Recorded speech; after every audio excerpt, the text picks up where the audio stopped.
Hey guys, if you want your clips to look sharper and more professional, this quick tutorial is for you. I'll show you the exact settings I use to add more detail and make my edits look cleaner.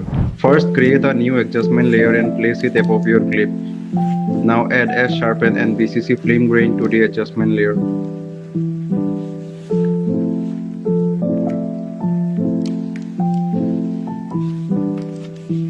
Now go to S Sharpen and use these settings. Edge threshold 0.5 thousand, small detail size 2,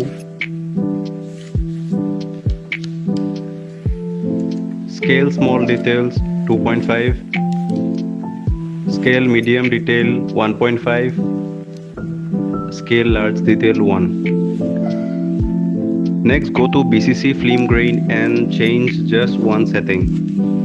Red amount 10. This setting will make your footage look sharper without making it look unnatural.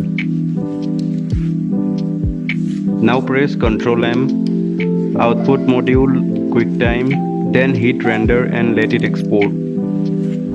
And that's it, your clip should now look noticeably sharper and more detailed. I hope this helped. If you'd like to see more tutorials like this, make sure to like and subscribe. Also let me know in the comments what tutorial you want to see next.